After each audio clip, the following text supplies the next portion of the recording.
Eccoci bentrovati, puntata imperdibile per i devoti di Sant'Agata, perché parleremo proprio della martire catanese, lo faremo e la guarderemo con gli occhi dei più giovani. Infatti ospiti della nostra trasmissione sono oggi Daniele Cavallaro e Angelo Giannito, che fanno parte del movimento, associazione, mi spiegherete adesso meglio, Giovani Devoti di Sant'Agata. Capiremo assieme a Don Bucolo, al quale do il benvenuto, in cosa consiste la loro devozione, perché hanno deciso di camminare insieme e di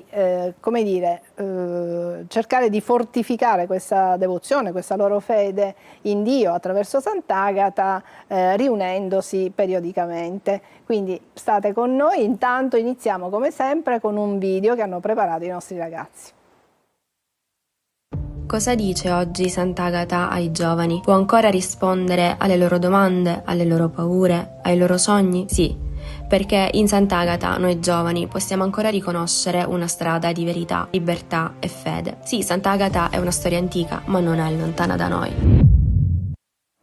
Vi riconoscete in questo video che hanno preparato altri ragazzi che non fanno parte del vostro gruppo ma che ci assistono in questa nostra trasmissione? Anzi, Don Bucolo, io direi che dovremmo anche ringraziarli, innanzitutto Paola Failla.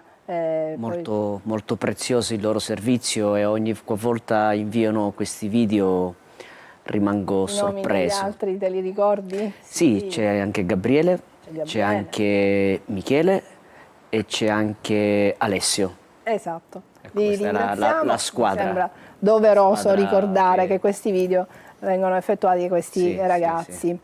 Allora, cominciamo a parlare sia con Daniele che con Angelo.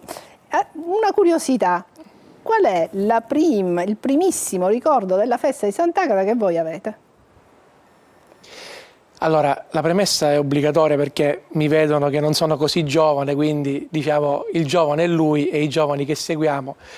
Mi sento giovane dentro comunque. Io insieme a un altro collega insegnante di religione come me li seguiamo nella formazione e facciamo parte dell'equipe dei Giovani Devoti. Personalmente, l'ho detto numerose volte qui in studio da voi, durante le festività catine, i primi ricordi sono legati a mio nonno che per anni si occupò della festa di Sant'Agata. Quindi eri piccolissimo? Sì, è un ricordo diciamo precoce e poi piano piano crescendo, anche grazie a voi, perché spesso da bambino non era semplice andare alla festa, i genitori non volevano, giustamente grazie a Telecolor Antenna Sicilia riuscivo a vedere questa mole enorme di gente vestita di bianco e il fascino che rappresentava, e poi ho potuto toccarla con mano, ecco.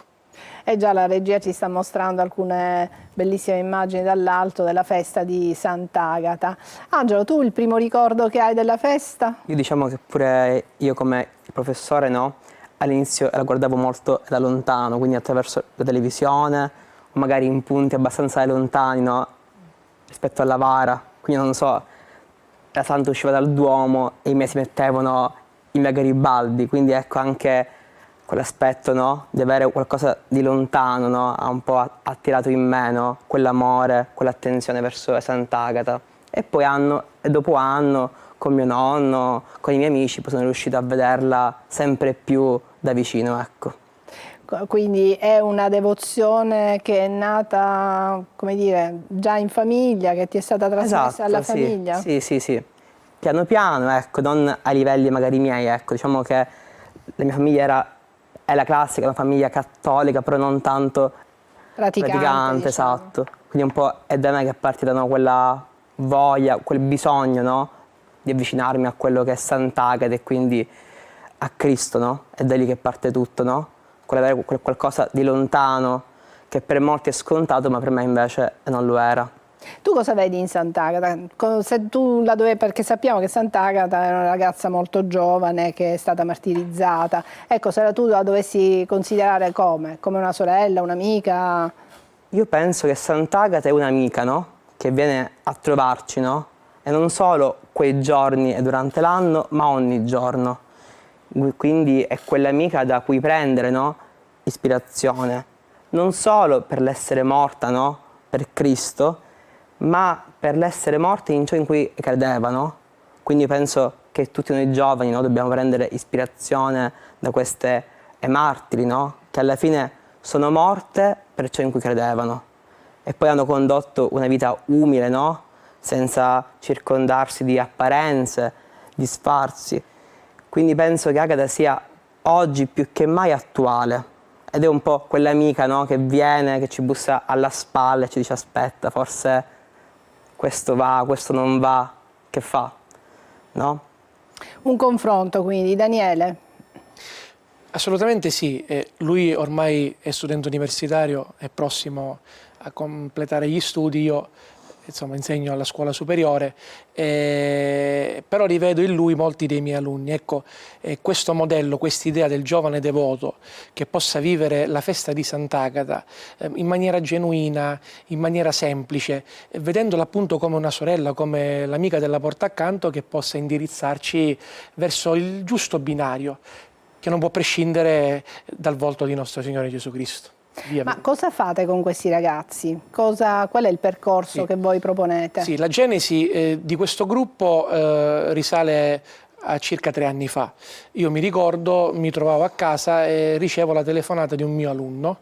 Dice, professore, sono insomma il suo alunno, potrei passarle una persona, riguarda Sant'Agata, riguarda insomma, la figura che lei tanto ama, e io ovviamente non potevo che accettare questa chiamata, perché in realtà parlai col dottore Giuseppe Carbonaro che si occupa degli Amici del Rosario da tanti anni, ecco, sono preziosi perché c'è l'evangelizzazione nel cordone durante la festa di Sant'Agata, c'era anche sorella Angela, una delle sorelle francescane del Vangelo che si occupano di Sua Eccellenza l'Arcivescovo, e, insomma ecco il germe di questo progetto. Cercare dei ragazzi, partendo anche dalla scuola, ecco, dai più giovani, per poterli guidare verso una giusta festa, non perché gli altri non seguono la festa in maniera corretta, ma perché si può sempre migliorare, no? Siamo tutti perfettibili. Lui ne è un esempio fulgido insieme a Melania, che oggi purtroppo non è con noi qui in studio, e stanno cercando appunto di guidare, di cercare questi ragazzi. Quindi coinvolgere i ragazzi, avere come modello Sant'Agata, che però ci rimanda alla figura di Cristo, Don Bucolo. Esatto, ed è bello quanto poco fa ha detto Angelo nell'attualizzare Sant'Agata, cioè il fatto che diceva a me Sant'Agata mi dà l'esempio concreto di una giovane, di una ragazzina, di una mia coetanea, uso questo termine, che ha dato la vita per ciò che credeva. E quindi il fatto che il giovane ha bisogno, perché i giovani vanno avanti perché hanno bisogno di credere qualcosa, e uno vede che crede una cosa perché dà tutto se stesso. E poi il fatto della non apparenza. Sant'Agata è una persona umile nel senso è se stesso, perché un giovane ha bisogno di essere se stesso, no?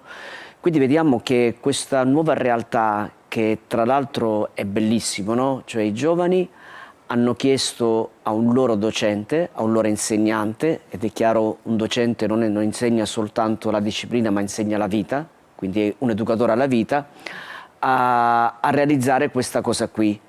Quindi vedo anche qui le generazioni che in modo concreto, generazioni diverse che in modo concreto vogliono realizzare qualcosa di concreto ma sui passi di Sant'Agata, e qui richiamo un termine che il nostro arcivescovo utilizza molto nella sua lettera, in cui tutti siamo chiamati a metterci sui passi di Sant'Agata e a far sì che la festa di Sant'Agata, che lo vediamo in queste immagini, è un'esplosione di umanità, di gente, pazzesco, non sia soltanto un'esplosione, ma sia un luogo in cui si trasmettono cose durature, cose vere, cose che servono ai ragazzi, perché i ragazzi oggi più che mai, i giovani oggi più che mai hanno bisogno di punti di riferimento, hanno bisogno di valori, hanno bisogno di certezze, hanno bisogno di cose vere, e Sant'Agata è una giovane concreta, una giovane vera, perché è vera il suo martirio, è vera la sua testimonianza.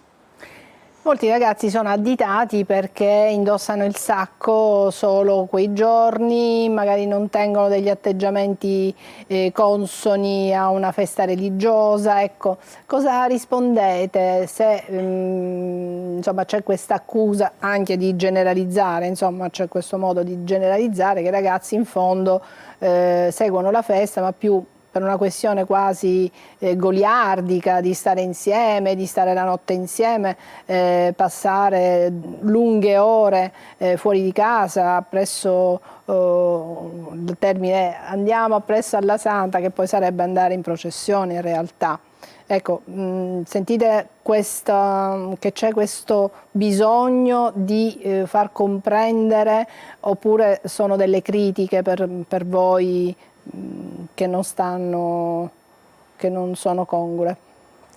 Io credo, no, che in tutti ci sia alla fine quell'amore per Sant'Agata, che cambia sicuramente in base al modo in cui si è educati, no?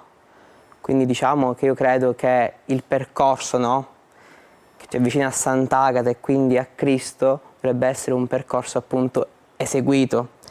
Questo cosa vuol dire? Che non tutti i giovani sono così, non vuol dire che quei giovani che sono così sono in realtà lontani, ma magari quel modo, no, apparente di comportarsi in realtà una ricerca. Quindi noi ci avviciniamo a quei giovani non con senso critico, ma con senso amichevole. Quindi proprio facciamo come ha fatto Agata, no? Come hanno fatto le prime comunità cristiane, e ci avviciniamo verso coloro che sono, no, in difficoltà, coloro che sembrano tanto diversi da noi in maniera pacifica, amichevole, no? Ed è proprio questo, no, il succo, no? Essere come Agata, non solo durante il martirio, ma durante la vita. Quindi essere cristiana a 360 gradi.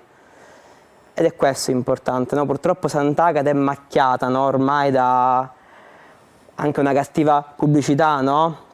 Sono pochi i veri devoti, sono pochi i giovani che ci credono realmente. In realtà io credo che nei giovani c'è una ricerca, no? Quindi anche quel comportamento, e magari errato, non è altro che un cercare qualcosa. Quindi piano piano, cercando di seminare il più possibile, cerchiamo di portare quei giovani non verso la nostra parte, ma portarli verso la parte di una buona vita cristiana, che è ben diverso. Quindi anche il cordone non è un punto di arrivo, ma è anzi un punto di partenza, un punto di dialogo. Questo cosa vuol dire? Che sicuramente durante il cordone non si può, no, fare propaganda del gruppo, perché appunto il cordone è un luogo innanzitutto è di preghiera, però vuol dire far sentire, no, quei giovani, anche distanti, anche diversi, parte integrante di una comunità cristiana, perché quello è l'importante. Quindi noi facciamo appunto questo. Non per nulla quest'anno abbiamo proprio pensato a degli incontri che possano trattare le tematiche agatine essenziali, quindi il velo, quindi il tema della evocazione, della consacrazione, perché troppo spesso i giovani alla parola vocazione collegano subito il sacerdozio oppure la vita monastica, quando invece la vocazione è qualcosa che fa parte di tutti i settori, no? Anche per il far famiglia, no? Il vescovo ne ha parlato, no? Durante la scorsa festività, no? L'importanza della responsabilità genitoriale, e quella si può avere solo se c'è una vera evocazione alla famiglia. Poi parleremo anche del sacco, no? Perché il sacco negli ultimi anni ha perso il senso. Il sacco è un abito che ci riporta alla penitenza. Non per nulla Sant'Agata, no, in origine era una processione penitenziale, appunto. E poi piano piano, no, step dopo step, cercheremo di ricostruire questa festa in maniera cristiana. Angelo, ci fermiamo per qualche istante per la pubblicità, poi continueremo a parlare e ci spiegherete meglio quella che è la vostra attività. Tu già hai citato degli elementi, il sacco, il cordone, essere presenti in processione con un certo stile, con una certa coerenza di atteggiamento. Ci fermiamo dunque per qualche istante, poi continueremo a parlare di Sant'Agata e dei giovani devoti di Sant'Agata.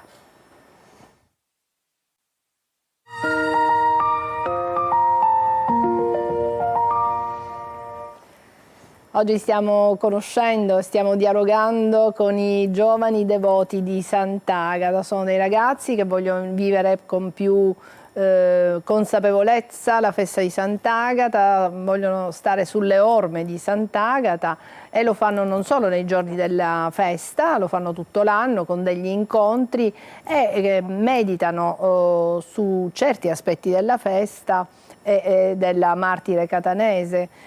Angelo, che è qui presente assieme al docente Daniele Cavallaro, che è uno dei formatori dei giovani devoti, ci stava raccontando appunto di cosa significa indossare il sacco, di cosa significa stare in processione, tirare il cordone, stare tantissime ore fuori casa per seguire Sant'Agata, che ci diceva Angelo, per me è un'amica, una sorella, una guida da seguire tutto l'anno.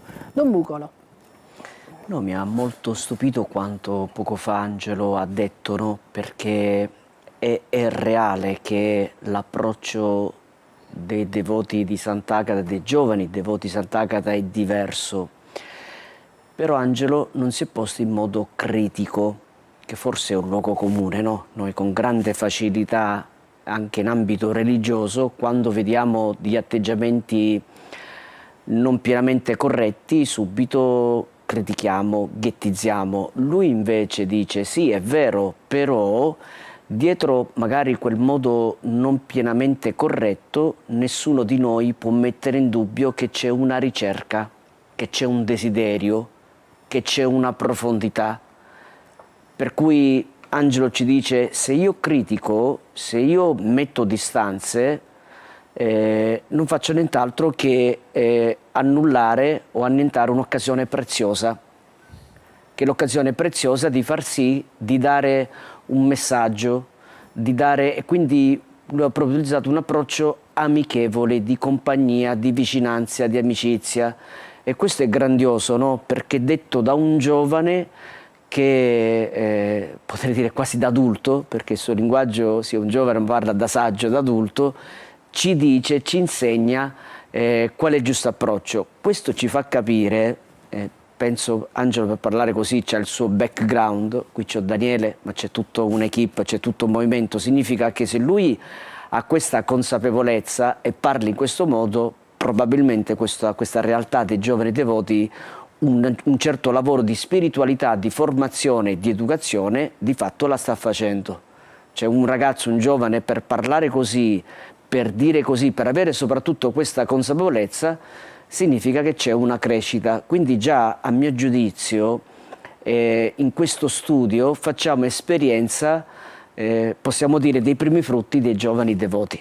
Questo nuovo modo di pensare che nel linguaggio ecclesiale potrei dire il termine che oggi utilizziamo molto nel Magistero della Chiesa di purificazione. La pietà popolare va purificata, ma si purifica non facendo maestri, ma facendo padri e madri, cioè da genitori che pian piano, con le difficoltà, ma con la maternità e paternità, accompagnano i ragazzi per raggiungere e per esprimere in modo vero questa devozione. Quindi io vedo già, ripeto, in questo studio la benedizione che nella nostra città nella città di Catania esiste questa realtà dei giovani devoti di Sant'Agata.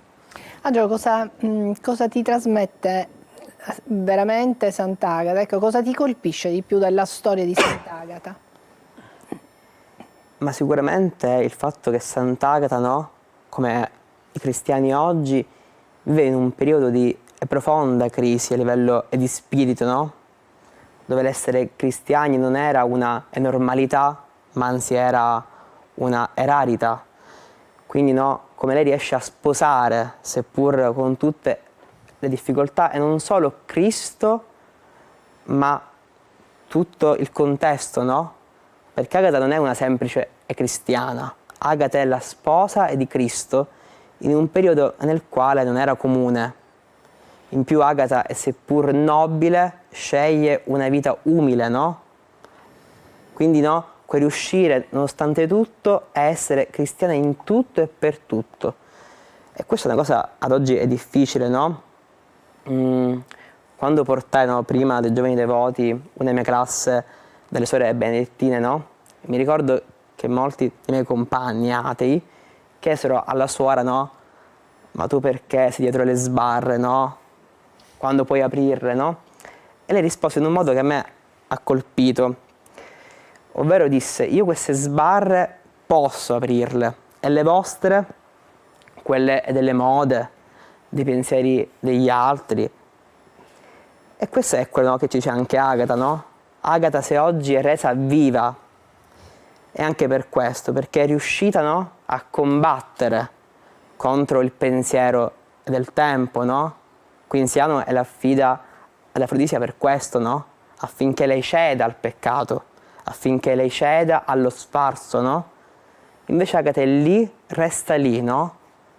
Anche quando Quinziano la provoca, no? Dicendo: tu che sei ricca, che sei nobile, perché ti vesti da schiava? Lei risponde: no?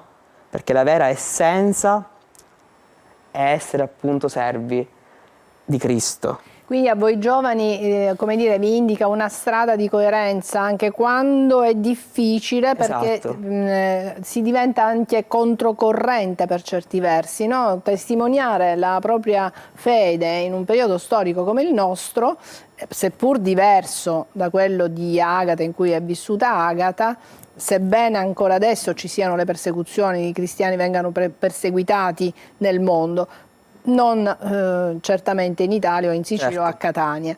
Ecco, però è un periodo storico in cui affermare certi valori non è semplice, quindi Agata, Sant'Agata può essere da esempio per voi giovani in questo. Daniele?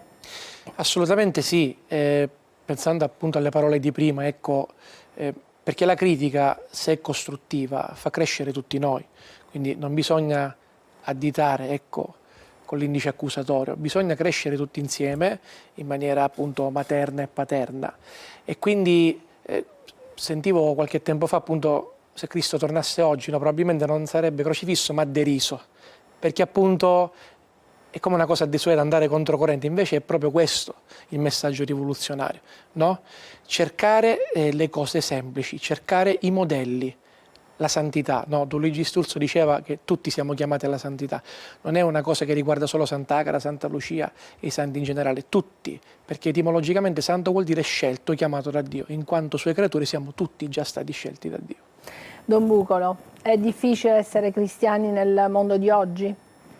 Allora, essere cristiani è sempre difficile in ogni epoca. Noi pensiamo giustamente con i parametri di oggi che forse 10 anni fa sì, era una cultura cristiana, ma bisogna vedere se si era veramente cristiani. Quindi essere cristiani è sempre una testimonianza profetica, controcorrente, perché il Vangelo di suo afferma una novità che non può mai sposare la logica del mondo, e Sant'Agata ne mostra la concretezza.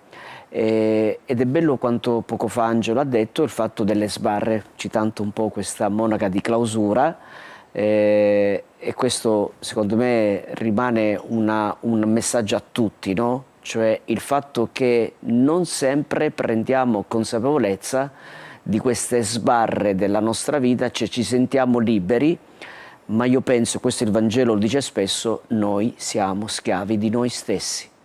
E questa è la peggiore prigionia. Sant'Agata ci mostra come è possibile, è fattibile, come lo stato per lei, anche per noi, per ciascuno di noi che siamo qui presenti nello studio, ognuno con una sua vocazione. Ed è bellissimo quanto Angelo ha detto: tutti abbiamo una vocazione, la vocazione è essere prete, essere monaca, no, tutti, essere giornalisti, perché no, è una vocazione. Da come si vive questo servizio, si può fare solo per un guadagno, si può fare soltanto per un discorso di like, di farsi vedere, si può fare per servire la verità e per aiutare la gente ad avere una nuova consapevolezza. Quindi io credo che essere cristiano è possibile dovunque, ma è sempre andare controcorrente, perché la logica del mondo è la logica dell'utilità, del profitto, dell'autoreferenzialità.